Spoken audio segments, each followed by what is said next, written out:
네, 장꾸라 2부 돌아왔습니다.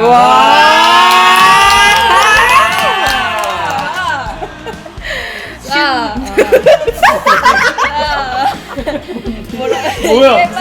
기합을 얻는 거야. 쉬는 시간 동안 나온 질문이 하나 있었어요. 맞아요. 사물 육수님 네, 질문이 있었다고 했죠? 네, 질문이 있었어요. 이제 6장 3절에 이제 이런 말이 있어요.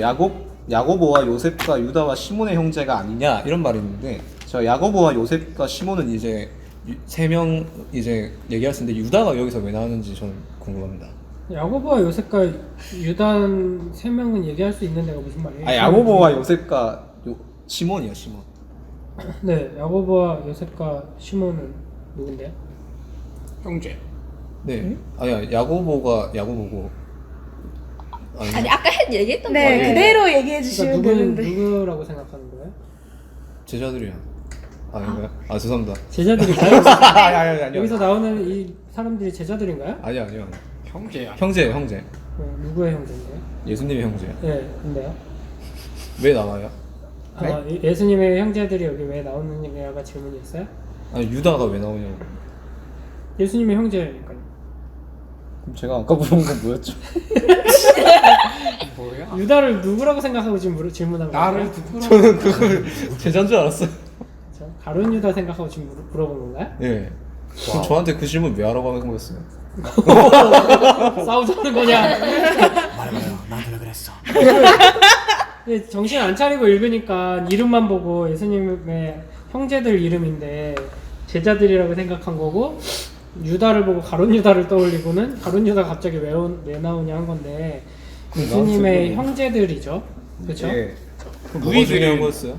누이들은 이름이 안 나온 거 보니까 그쵸. 저때 당시 상황이 딱 보이네요. 어떤데요? 남녀 차별. 갑자기?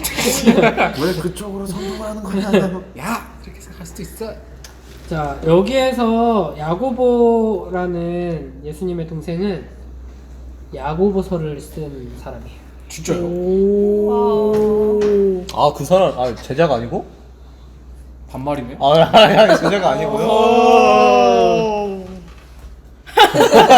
속이 터져. 예수님의 형제들 이름이잖아요. 자꾸 제자가 아니냐고 물어봐요. 왜. 죄송합니다. 정신을 왜 안 차리는 건지 모르겠네. 그 다음에 유다가 나오죠? 네. 이 유다는 유다서를 쓴 유다예요. 집안 대대로 그냥. 이건 이제 100%진 않은데 그럴 가능성이 굉장히 높고 학자들은 거의 다 그렇다고 봐요. 그래서 보통 서신서를 쓴 사도들과는 조금 다른 방식으로 자기를 소개하거든요. 예수 그리스도의 종이다 이렇게 소개해요. 그래서 이제 초대교회 지도자들 중에는 사도들과 예수님의 형제들도 있었다 하는 것. 그리고 그 중에서 특히 이제 예수님의 동생인 야고보와 유다는 초대교회에서 아주 중요한 역할을 감당했었다 하는 것. 시몬. 그걸 물어보고 싶었던 거였어요. 감사합니다. 와우. 좋은 질문이었어요. 좋았어요. 저 좋은 건 아니었어요. 그랬군요. 네. 본문을 다시 한번 살펴보도록 하겠습니다. 7절에서 자, 14절까지 7절에서 13절. 통독해 주세요. 7절에서 13절 우리 MC가 읽어볼까요? 네. 읽으세요. 12 제자를 부르사 둘씩 보내시며 더러운 귀신을 제어하는 권능을 주시고, 명하시되 여행을 위하여 지팡이 외에는 양식이나 배낭이나 전대 돈이나 아무것도 가지지 말며 신만 신고 두벌 옷도 입지 말라 하시고, 또 이르시되 어디서든지 누구의 집에 들어가거든 그곳을 떠나기까지 거기 유하라. 어느 곳에든지 너희를 영접하지 아니하고 너희 말을 듣지도 아니하거든 거기서 나갈 때에 발 아래 먼지를 떨어버려 그들에게 증거를 삼으라 하시니, 제자들이 나가서 회개하라 전파하고 많은 귀신을 쫓아내며 많은 병자들에게 기름을 발라 고치더라. 아멘. 좋은 통독이었어요. 맞아요. 거의 뭐 이거 이화 채널이야? 죄송합니다. 뭐야? 12제자를 앞에서 목록이 나오는데 여기서는 이제 그 12제자를 둘씩. 둘씩 보내시죠. 네. 둘씩 보내시면서 뭘 시키시죠? 귀신을 그래서 제어하는 권능을. 귀신을 제어하는 권능을 주시고 자, 아니 궁금한 게 있는데 그다음에- 물어봤습니까? 네, 왜 둘씩 보냈어요? 한 명씩 안 보내요? 왜 그러셨을까요? 의지하라. 그렇지. 서로를 의지하라. 힘을 합쳐서. 그렇지. 그렇죠. 우리처럼. 그치. 미안. 거의 뭐 뒤에 이게 아주 의미심장하네요. 오늘 MC를 이제 더블 MC로 한 것처럼 아. 예수님께서는 와. 둘씩 짝을 지어서 운명인가 봐. 그럼 안 돼요. 그래서 뭐 신명기 17장 6절이나 이 당시 문화에서는 한 사람이 혼자 무언가를 증언하는 것은 효력이 없죠. 그렇죠. 둘 이상의 증언이어야만 법적인 효력이 생기는 거고, 그리고 뭐 전도서 4장에 보면은 뭐 두 사람이 한 사람보다 낫다 이런 말씀도 있고, 잠언 27장 17절에 철이 날카롭게 하듯이 친구가 어떤 역할을 하는지 뭐 이런 구조도 있고, 그냥 둘씩 보내심으로써 이제 서로 함께 이제 팀을 이루어서 이제 사역을 감당하도록 하셨는데, 이들에게 맡겨주신 사명은 예수님께서 하시던 그 일을 이제 하도록 하신 거죠. 귀신을 제어하는 기능을 주시고, 그렇죠. 네. 그 다음에 이제 하나님의 나라를 전파하게 하신 것이죠. 근데 영상 초반에도 물어봤는데 왜 여행 갈 때 아무것도 가져가지 말라고 할 거예요? 그거 아니에요. 그거 옷이랑 그런 거를 챙기는 게 이제 크게 말해주세요. 아니에요. 나좀 생각 좀 이대면 얘기할게요. 저 뭔가 그 무얼 입을까, 무얼 먹을까 걱정하지 말라 하셨잖아요. 그럼 광야에서도 옷이 40년 동안 낡아지지 않았다 그런 말씀 들은 적 있는 것 같아요. 약간 하나님께서 다 주실 것이니까 제가 할 말이 그거였어요. Yes. 믿고 나아가라 이 소리인 거. Yes. 저는 그리고 이 아무것도 가져가지 말라는 것도 중요한데 그 와중에 지팡이가 아, 저 나왔어요. 이거 지팡이 알아요. 외에는. 지팡이는 나그네의 상징이래요. 근데요? 그렇다고요. 뭐 나그네인 걸 드러내라는 거. 네, 하나하나 좀 뭘 명령하셨는지 볼까요? 먼저 이제 여행을 위하여 지팡이 외에는 아무것도 가져가지 말라. 양식, 배낭, 뭐 돈, 뭐 아무것도 가져가지 말고, 그러니까 지팡이만 가져가라는 거네요, 그렇죠? 네. 그리고 신은 신발이랑 입은 옷 말고는 다른 거 여벌을 챙기지 말라는 거고. 근데 굳이 지팡이만 챙기라는 이유가 있어요? 뭐 상징적인 의미라도 있는 겁니까? 이 당시 여행하는 사람들에게 지팡이는 필수. 그렇죠? 아까 누가 얘기했죠? 나그네 상징이라고? 저요. 금잔디님께서 기자님이. 감사. 지팡이는 굳이 뭐 독특한 걸 요구하시는 게 아니에요. 그냥 가장 여행하는데 필요한 거 딱 하나만 챙겨라 이거예요. 나머지는 다 커버 해주시니까 뭐 이런 거. 카바. 내가 알아서 커버해 줄 테니까 걱정하지 니네 말고. 힘으로 뭘 하려고 하지 말아라. 그렇죠? 그런 멋있다. 거죠. 커버. 예. 근데 이게 마태복음 요 평행 구절에 보면은 이게 지팡이를 가져가지 말라고 하시거든요. 예. 그건 좀 아 근데 그래요? 여기서는 그냥 나만 의지해라. 지팡이 외에는 이라고 돼 있죠. 앞뒤가 무슨 그러니까 차이일까요? 너무 저자의 차이 아닙니까? 저자의 차이. 번역 오류. 맞네. 맞아. 글자 하나 제가 잘못 봐서. 읽어볼게요. 마태복음 10장 10절에 여행을 위하여 배낭이나 두벌 옷이나 신이나 지팡이를 가지지 말라. 이는 일꾼이 자기의 먹을 것 받는 것이 마땅함이라. 여기서는 분명히 지팡이 가져가지 말라 그랬죠? 근데 어디서요? 마태복음에서 마태복음이요? 아 똑같은 사건에 대해서 똑같은 얘기인데 마태복음에서는 그렇게 얘기하고 마가복음에서는 지팡이 외에는 양식이나 배낭이나 전대의 돈이나 아무것도 가지지 말라. 신만 신고 두벌 옷도 입지 말라. 그럼 너무 읽기 힘들게 만들어놨네요. 진짜 뭐라고 여기 하셨는지. 나온 지팡이는 좀 다른 지팡이가 아닐까. 근데 이거를 추상적인 지팡이.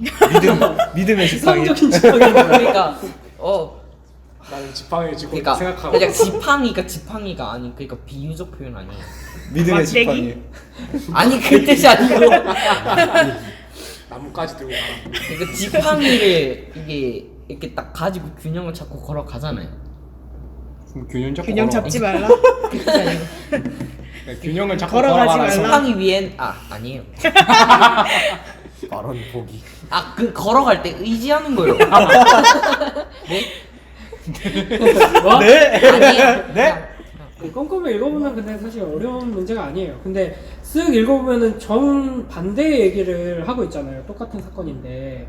근데 이게 뭐냐면은 그러니까 오늘 본문의 구절만 봐도 신발 신지 말고 옷 입지 말고 벌거벗은 채로 가라는 게 아니잖아요. 그렇죠? 신만 신고 그러니까 그냥 옷을 입지 말라가 아니라 두 벌 옷을 입지 말라. 옷 입고 있는 거 외에 다른 옷을 챙기지 말라는 거잖아요. 뭐 둘을 챙기죠. 여벌 옷. 그렇지. 신발을 신지 말라는 게 아니라 신발 신는 거 말고 다른 신발 가져가지 말라는 거죠. 근데 지팡이 여기서는 지팡이 여벌 외에고 마태복음에서는 지팡이를 챙기지 말라. 그럼 뭘까요? 지팡이를 어떻게 하라는 지팡이 거예요? 하나만 챙겨라. 여벌 지팡이. 그렇지. 여벌 지팡이를 챙기지 말라는 거죠. 난또 다 벗고 가라고 있을 줄 알았지. 갑자기 저기서 담력님 사람이 잘 때는 뭐 흑도포 잘 때는 다 벗은 사람이 갑자기 저기서 와. 모래사장에서 하는 것처럼. 이 땅파가 거기 들어가서 자는 거야 이제. 그런 의미였구나. 그래서 완전히 그냥 딱 여행하는데 당장 지금 출발할 수 있는 것만 가지고 가는 거예요. 지팡이 하나, 신고 있는 신발, 입은 옷. 그 외에 아무것도 없는 거야. 이런 상태로 곳곳을 다니면서 귀신을 쫓아내고 하나님 나라를 선포하는 이 제자들의 모습을 사람들이 봤을 때 어떤 행색이었을까? 와 멋지다. 그지꽃. 멋지다와 그지꼴이 동시에 나왔거든요. 뭐가 멋질까? 아니요. 멋진 그지. 꽃그지? 꽃그지? 꽃그지? 꽃그지 나왔고요. 상그지 나왔고요. 그지. 그렇죠. 그럴 수 있겠죠. 뭔가 되게 초라한 행색일 수밖에 없겠죠. 예. 곳곳을 다니면서 이렇게 아무것도 가지지 않고 사람들이 대접해 주는 대로 얻어먹고 이렇게 하면서 계속 이 복음을 전하는 일을 하는 거잖아요. 그러니까 이런 걸 생각했을 때 예수님이 너희가 지금 가지고 있는 걸 다 챙겨서 최대한 준비할 수 있는 걸 다 준비해 가라. 사람들이 너희의 말에 집중하고 잘 들을 수 있게 제일 좋은 옷을 챙기고 깔끔하게 옷을 갈아입을 수 있게 너희는 이제 사람들에게 하나님 말씀을 가르치는 이제 선생으로 내가 예수님이 랍비니까 이제 이 제자들도 훈련을 받고 이제 랍비로서 가는 거잖아요. 그러니까 선생답게 선생이 입는 좋은 옷을 입고 항상 깔끔하게 갈아입을 수 있게 준비하고 이렇게 해라 라고 한 게 아니잖아요. 정반대의 얘기를 하죠. 네. 이게 우리가 잘 고민해 봐야 돼요. 우리가 복음을 전하고 하나님의 나라를 선포할 때 무엇이 필요한가? 그런 우리가- 것도 있잖아요. 그거를 전파함으로 인해서 거짓골일 거 아니에요. 그러니까 이거를 전함으로 인해서 내가 비춰지는 게 아니라 하나님이 비춰지기. 온전히 하나님만 딱 비춰지기. 내가 허당이다 갑자기 뭘 이렇게 말해. 그러니까. 그게 내 매력이지. 똑같네. 말하는 게 똑같네. 이게 이제 우리가 생각하는 상식과 상반되는 예수님의 방식, 일하시는 방식인 거예요. 저는 약간 요 본문을 좀 다르게 생각했거든요. 적용하는 거를 좀 다르게 했어요. 일단은 준비 자체를 하지 말라는 거잖아요. 그러니까 최소한 필요한 것만, 지금 현재 할 것만 딱 준비하라는 거잖아요. 저는 약간 이 본문을 어떻게 했냐면은, 제가 살아가면서 보통 준비를 하면 보통 다 예상을 하고 어느 정도 계획을 잡고 이렇게 준비를 하잖아요. 근데 어찌됐든 간에 막 예상이 완전히 나갈 때도 있고 맞을 때도 있고 불안정하죠 예상이. 그 준비하는 것도 의미가 없을 수도 있고 막 이런 상황까지 올 수 있으니까. 그래서 이거는 이제 내가 준비하는 동안에는 적어도 내 의지로만 하지 않고 하나님께 기도하면서 하나님께 나 기도하면서 하나님이 그 인도하시는 대로 따라가야겠다라는 걸로도 적응해봤어요. 네. 좋아요. 일단 우리 1차적으로 제자들이 복음을 전하는 사명을 받아서 지금 둘씩 짝지어서 가는 거잖아요. 그러니까 우리가 받은 사명과 동일한 거죠. 그러니까 우리가 영혼을 구원하고 복음을 전하기 위해 무엇을 해야 할까? 우리가 사는 이 지역에 하나님께서 우리를 이제 교회로 부르시고 그리스도인으로 부르셨는데 우리의 이웃들과 가족들과 이 땅에 잃어버린 영혼들을 향해서 어떻게 복음을 전해야 할까? 무엇을 내가 준비해야 할까? 생각하면은 즉시 우리는 자연스럽게 이러한 것들을 떠올리게 되죠. 내가 많은 것을 갖춰야지만 복음을 전할 수 있다고 생각하는 게 우리의 사고의 자연스러운 흐름이에요. 맞아요. 뭐 교회를 생각해도 멋들어진 건물이 있고 좋은 프로그램들이 있고 예배 드리러 오면은 뭐 마이크 시설도 잘 돼 있어서 잘 들리고 의자도 편안해야 되고 그렇죠? 뭐 간식도 좀 맛있고 중고등부 뭐 초등부 이런데 선물도 많이 주고 간식도 많이 주고 이런 걸 최대한 우리가 갖춰야지 되지 않을까. 내가 내 친구를 전도하려고 해도 내가 먼저 행복하고 건강하고 내가 하나님에게 많은 축복을 받고 그래야지 복음이 전해지지 않을까? 이런 방식으로 생각하는 게 자연스럽죠. 그래서 무언가를 내가 더 준비해야지만 되지 않을까. 특히 이제 크고 화려하고 좋은 것들을 많이 가지고 있어야지만 복음을 전하는데 효과적이지 않을까. 이렇게 생각하기가 쉬운데 예수님은 정반대로 생각하시는 거. 이게 이제 굉장히 중요한 핵심이에요. 그래서 오히려 우리가 빈손이 되어야지, 우리가 빈털털이 거지가 되어야지 그제서야 비로소 복음의 능력이 우리를 통해 흘러간다 라는 거죠. 그래서 그 찬양 있죠. 약할 때 강함 대신. 약할 때 이게 단순히 좀 오해하는 사람들이 있는데 내가 되게 약해졌을 때 힘들 때 나한테 힘이 되어주시는 분이다 이런 고백 그 정도 차원이 아니에요. 내가 약할 때 빈털터리가 됐을 때 그지꼴이 됐을 때야 비로소 하나님 얼마나 대단한 분이신지가 드러나게 된다는 거예요.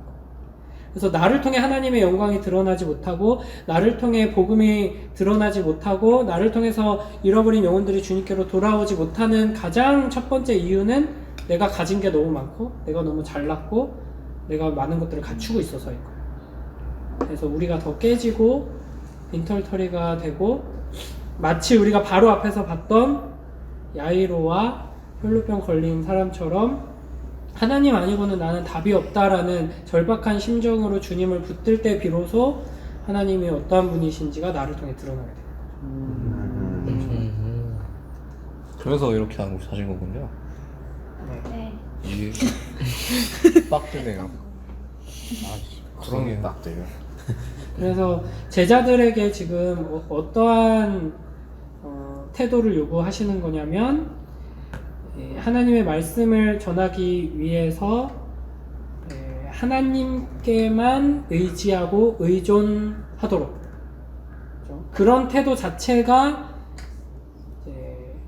그 증언이 되는 거죠. 삶의 태도로서 우리가 살아갈 때 내 능력을 믿고 살아가거나 막 예배를 얼마나 열심히 드리건 평일에 얼마나 기도를 많이 하고 항상 대화할 때마다 항상 교회 나와라 뭐 예수님 어쩌고 이렇게 얘기하던지 간에 그거는 사실 의미가 없을 수도 있어요. 그렇게 항상 말하고 교회 열심히 다니고 맨날 성경책 회사에서도 막 이렇게 보고 학교에서도 보고 하는데 정작 그 사람의 삶의 방식을 보면은 이제 뭐 학벌이 제일 중요하고 돈이 제일 중요하고 뭐 이런 방식으로 살아간다면 그 사람을 통해서 복음이 증명되지 않는 거죠. 그러나 그 사람이 항상 모든 것을 하나님께 의지하고 하나님만 바라보는 태도로 살아갈 때 진정한 증인이 될 수 있는 거죠. 의미가 참 솔직히 살아가면서도 뭐랄까 일단 살고 봐야 되니까 예수님보다는 학벌이나 아니면 성적 이런 거를 많이 중요시 여길 때가 좀 많거든요. 맞아. 특히 고등학생이나 이런 거 학생들 이런 거 보면 성적이 진짜 목매달리는 애들이 엄청 많아요. 왜냐하면 뭘 하든가 일단은 성적을 잘 받아서 대학교를 가야 나중에 뭐 취업을 해서 내가 편하게 신앙생활 할 수 있지 않을까라는 이런 생각 엄청 많이 가지게 되고 저도 옛날에 뭐 그랬고 이게 진짜 세상이 참 제약된 것 같긴 같아요. 예수님 말고 계속 딴 거를 생각나게 하는 거니까 또 힘들 때만 예수님 찾고 정작 막상 말씀 막상 읽으려 하면 지금 말씀- 눈앞에 있는 수학 문제가 문제가 더 생각나고. 막 보이고. 맞아. 그런 게 참 맞아. 말씀 보니까 딱 생각이 많이 나긴 하네. 저는 근데 이런 생각이 좀 드는 게 그러면은 이제 저희가 이제 세상에서 그리스도인임을 증명해야 되고 또 그리스도인답게 살아야 되잖아요. 그러면서도 좀 뭐라 해야 되지? 그 가운데서 이제 학벌이랑 그런 것보다 주님을 더 중요시 여기는데 공부 더 많이 하고 공부를 많이 하고 이렇게 그러니까 뭐라 해야 되나 뭐라 해야 되는지 생각한 다음에 하면서 자꾸 물어보면 알려줘 누가 뭐라 해야 되는지 자꾸 물어보잖아. 사회적 지위가 높다고 해야 되나? 그러니까 잘 사는데 예수님 잘 믿는 사람들은 그럼 뭐 어떻게 되는 건가? 귀한 거죠. 귀한 거죠. 어떻게 귀하게 하고 싶어요? 쓰임 아니야 어떻게 그런 건 아닌데. 어떻게 되게 만들고 싶어요? 그런 분들은 되게 귀하게 쓰임 받은 거. 아니 뭐 지금 제자들한테 이렇게 명하신 의미가 그거라고 해서 우리가 공부도 다 내려놓고 그냥 진짜 그런 건 히피처럼 아무것도 없이 통장에 있는 돈도 다 버리고 그렇게 살아야 한다는 말은 아니에요. 그러니까 이 의미가 뭐냐면 하나님을 온전히 의지하는 삶의 태도 이런 방식이 있어야지만 증인이 되고 제자가 될 수 있다라는 거죠. 이거 뭐 쉬운 문제는 아니에요. 그러니까 우리가 말씀을 전하는 자로 모두가 다 부름을 받았는데 그 말씀을 전한다는 게 단순히 이걸 지식으로 이해하고 전함으로써 되는 것이 아니다 라는 거죠. 실제로 우리가 먼저 이렇게 철저하게 예수 그리스도를 의지하는 삶으로 살아갈 때야 비로소 이제 우리를 통해서 이 복음이 전해질 수 있다 하는 것이죠. 그러니까 요걸 핑계로 이제 그럼 공부에 목매고 막 이렇게 열심히 이렇게 공부하는 게 제자된 부르심과는 정반대 되는 거구나. 공부를 이제 내려놓고 딱 교과서만 이제 들고 다니자. 학원 다 때려치고 학교만 추가적인 과외와 학원은 다 때려치자. 이런 적용으로 가서는 안 되는 거죠. 잘못된 적. 마음 같아서 그렇게 하고 싶은데. 뭐 그런 길로 부름 받는 사람도 있을 수는 있겠죠. 누가 있을까? 희망사. 희망사 예수님 따라가는 거. 이제 넘어가시죠 이제 어디로? 10절로 11절로 갑시다. 네. 읽어주세요. 원래 10절이야? 11절로.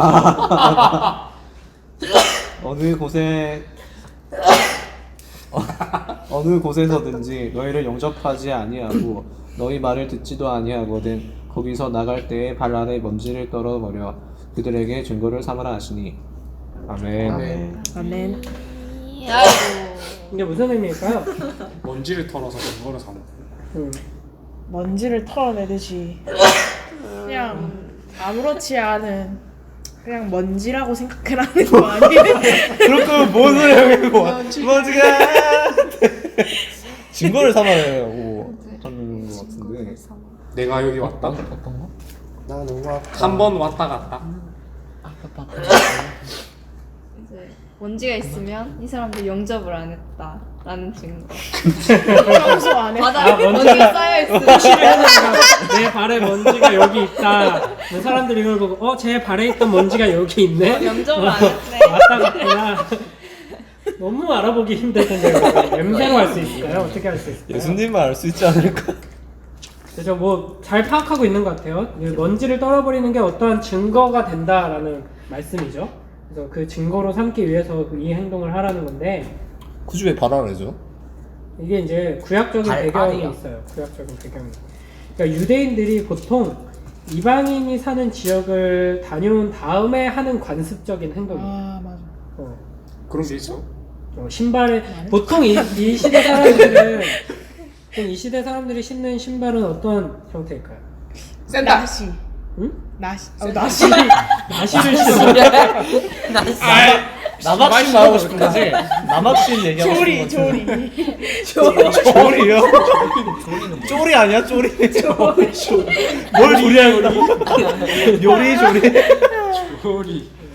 샌달. 남학신 샌들 같은 걸 보통 신어서 이 당시 뭐 포장도로도 거의 없고 길거리를 다니면은 모래 갔어. 발에 모래가 엄청나게 쌓이고 발가락 사이에 모래가 있게 되겠죠. 털어내는데 특히 이제 이방인 지역에 갔다 보면은 이제 그 부정한 것들을 털어내는 의미에서 이제 신발에서 먼지를 턴다라고 이제 그걸 사용했는데 이제 여기서부터 조금 이제 무서워져요. 이 전도자가 주님의 파송을 받아서 명령을 받아서 어느 동네에 갔어요. 그래서 복음을 전했어요. 네. 그랬는데 이걸 받아들이지 않아요. 부정한 거 걷다 놔. 그러면 그냥 나오면서 발에 먼지를 털어요. 마치 여기는 이방인이 사는 이방인의 땅이다라는 부정한 표시처럼. 음. 그러니까 그 순간부터 당신과 여기는 하나님과 상관이 없는 곳이다. 라는 표시를 해라라고 예수님이 명령하신 거예요. 그러면은 그런 거예요? 그러니까 그 땅 자체가 그런 데라서 그냥 땅 이렇게 자체라기보다는 이제 그 사람들이 선포한 증언된 복음을 받아들이지 않은 이들은 이제는 하나님과 상관없는 너희는 이방인이다 라는 표시를 하라고 명령하신 거죠. 발은 그냥 이렇게 터는 거예요? 아니면 거기서 그냥 씻는 거예요? 발턴으로 방식을 궁금해하지. 아니 그럼 그 집의 사람들은 알게 되는 거예요? 이제 이렇게 자기 집은 다 보이는 앞에서 그렇게 그 사람들이 뭐 알건 모르건 어쨌든 제자들을 통해서 이런 진짜 것들을 또한 선포하게 하신 거죠. 아예 그냥 말뚝을 박아버리신 거네. 그쵸. 말뚝을 박은 거네. 그럼 만약 저주의 말뚝. 그쵸. 저 사람들이 회개를 하면 어떻게 되는 거예요? 회개를 안 해서 지금 안 이런 해서 표시를 이거. 하는 거죠. 아니 만약에 나중에 회개를 하게 되면 나중에 회개를 하면은 회개를 하는 거죠. 아 예. 회개를 할 수 없잖아요. 그렇게 말뚝을 박아놓은. 왜? 말뚝을 받아 박았다는 얘기는 없는데 아니 그러니까 애초에 뭐 하나님 계획대로시면은 그러니까 이게 굉장히 무서운 게 우리가 결국에는 우리가 제자로 부름받고 파송받은 자들이잖아요. 예. 그리고 우리가 교회로서 그리스도인으로서 삶의 자리에서 이 복음을 증명해내고 증언하는 삶을 살도록 부름받았잖아요.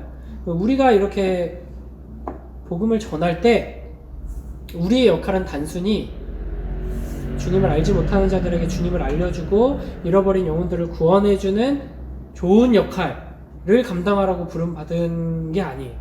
예수님이 행하시는 일을 통해서 계속해서 지금 나오는 게 두 부류로 나누잖아요. 그쵸? 외인과 예수님 주변에 있는 예수님을 대적하는 이들, 나쁜 땅과 좋은 땅, 예수님 말씀을 듣고 따르는 제자들. 그쵸? 우리가 이 파송을 받아서 복음을 전할 때 두 분류로 갈리게 되는 거예요. 그래서 우리를 통해서 하나님의 구원 역사와 동시에 무서운 하나님의 심판이 이루어지는 거예요. 그래서 여러분이 그리스도인으로 살아가며 예수 그리스도를 전할 때 여러분은 이제 영혼을 구원하는 사명과 동시에 심판하는 사명을 감당하고 있게 돼요. 전도가 그럼 그렇죠. 거기서 전도는 막 설득하고 하는 게 아니라 선포하는 거잖아요.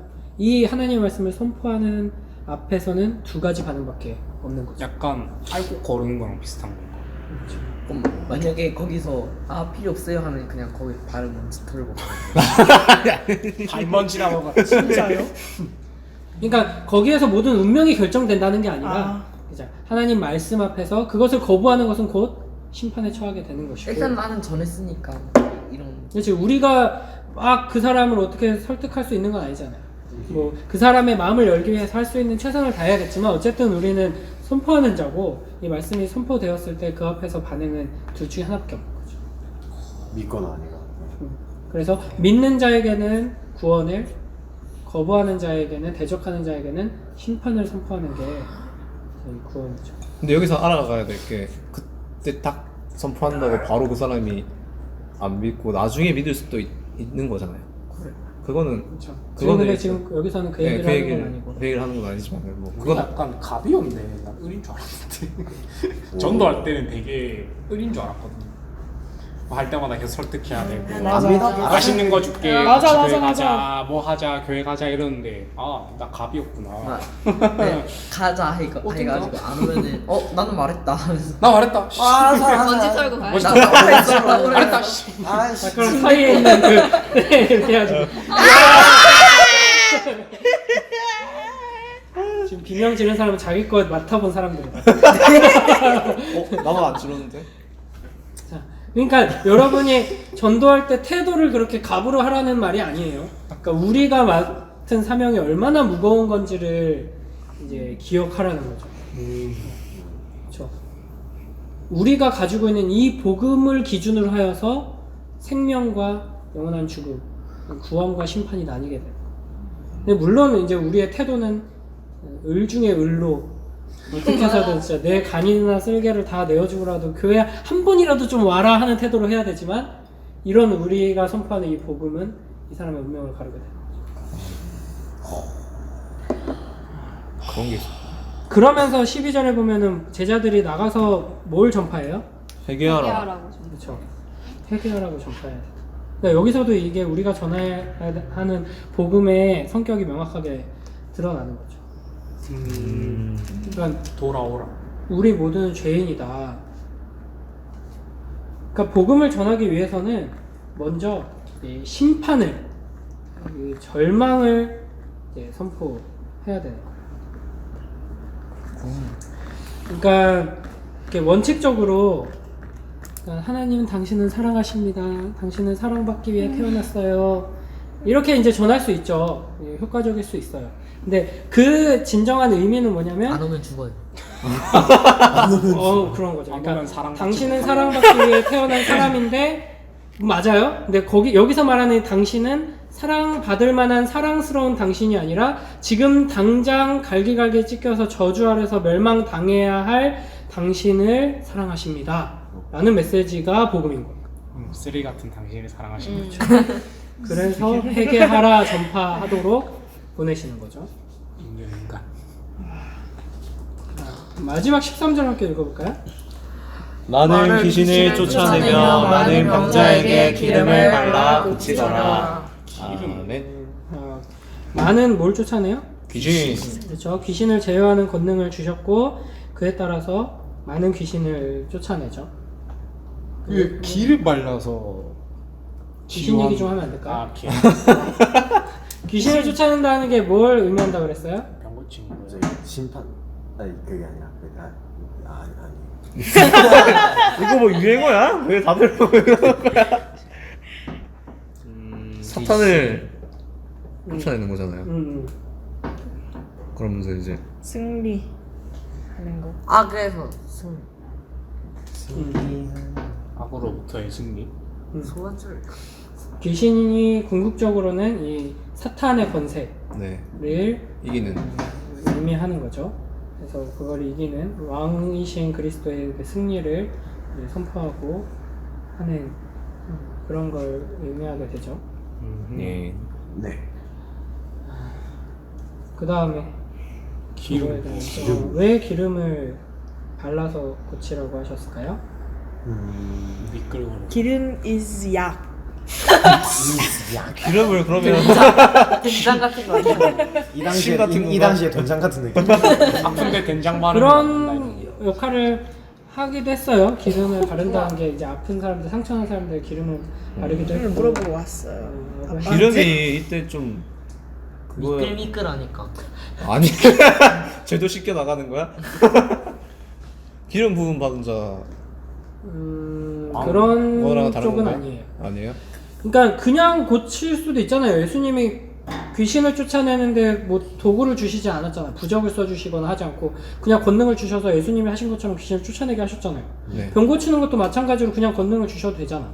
네. 근데 기름을 발라서 고쳐라라고 하셨단 말이에요. 이유가 있겠죠? 죄를 씻은 거 아니에요 기름으로? 기름으로 죄를 씻어요? 그러니까 상징적 의미로 뭘 상징해요? 새로 태어났다고 기름. 의- 그 세례반 그 침례금 세례하는 이 비슷한 당시에 느낌으로. 이 당시에 기름 바르는 게 병이 있으면 상처에 기름을 발라주는 게 의학 기술이니까. 근데 지금 단순히 예수님이 제자들한테 의학 기술을 전수해 준 건 아니에요. 병 고치는 귀신을 쫓아내는 권세를 주신 것처럼 병 고치는 권세를 주신 거예요. 근데 그 권세를 행하는데 그냥 행하지 않고 기름을 발라서 고치게 하신 거죠. 그 차이를 두신 거예요.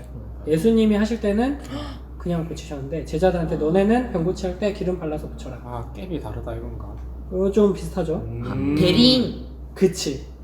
오 대리. 이게 이제 제자들이 자기의 힘, 자기의 능력으로 지금 이 일을 행하는 게 경성, 아니다라는 것을 가시적으로 보여주는 도구로서 이 기름을 주신 거예요. 대박. 그래서 이 기름이 상징하는 게 이 측면에서 이제 기름 부음이라는 의미가 조금 연결이 되는데 그러니까 그리스도의 영의 기름 부음으로 말미암아 지금 이 일을 행한다라는 걸 그런 거 보여주는 상징. 그거 그 다윗 기름 그 선지자가 하나님 대신해서 기름 부어서 아까 그 얘기했잖아. 그 얘기했잖아요. 그런 식으로 이제 예수님의 대리인들로서 예수님의 일을 우리가 지금 하고 있다 하는 것을 보여줄 수 있는 도구로서 대리인의 상징이요. 기름을 바르는 거. 제가 기름 좋아하거든요. 느끼해. 진짜 느끼. 뭐 그 파괴자. 진짜 뭐 이제 끝났잖아. 네, 오늘 말씀 잘 들었습니다. 네. 소감을 한마디씩 들어보도록 하겠습니다. 장 PD님부터. 얘는 무슨 소리가? 리액션 기계. 네. 갑작스럽게 오늘 못 올 줄 알았는데 네. 또 하나님께서 은혜를 주셔가지고 일이 엄청 빨리 끝나서 이렇게 어쩌지 늦게 합류는 할 수 있게 되었는데 그래도 오늘 말씀 묵상하면서 정말 저는 솔직히 이 본문을 보면서 아무것도 생각나는 게 없었거든요. 왜냐면 너무나도 단순하고 너무나도 이해가 안 되는 본문들만 가득가득해가지고 조금 읽는데도 묵상하는데도 많이 힘들었어요. 근데 이제 같이 이렇게 얘기를 나누면서 이런 것들의 의미 하나하나를 알아보고 또 적용점도 또 바로 세울 수 있어서 정말 뜻깊은 시간이었던 것 같습니다. 자, 저 뭐라라님. 뭘 알아요? 뭘 알아? 뭘 알아? 맞아. 네. 뭘 알아? 소감 말씀해주세요. 저는요 저도 똑같이 그냥 이야기책 읽는 것처럼 쭉 읽고 왔는데 그래서 또 이렇게 다 같이 컨트롤 C. 파이터 보면서 또 뭐 막 이렇게 막 안에 있는 좋은 의미도 좀 찾아보고 그래서 재밌었어요. 네. 자, 인코딩님은 어떠셨나요 오늘? 저도 이해 안 되는 부분이 많았는데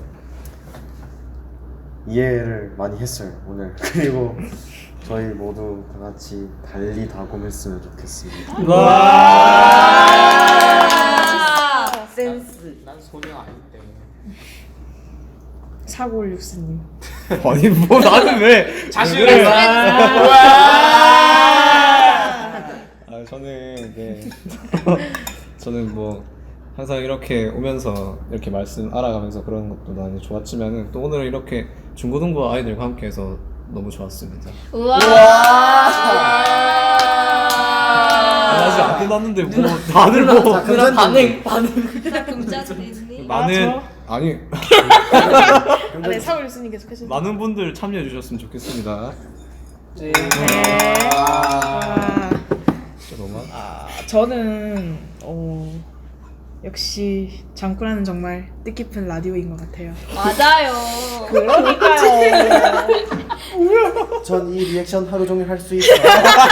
맞아요. 우와. 와. 예. 끝인가요? 말해주기 부자. 갑자기 성경을.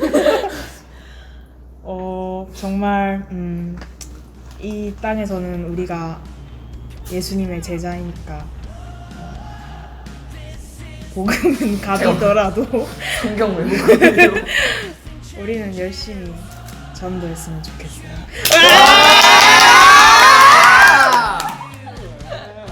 아마스빈님은 어떠셨나요? 저는 오늘 이 장꾸를 하니까 제가 이때 동안 그 묵상을 제대로 한 적이 없었구나. 그냥 대충 했었구나. 누나가 왜 인정을 해? 그래서 좀 더 이제 많이 읽고 그래야 될 것 같다는 생각을 했어요. 우와! 우와.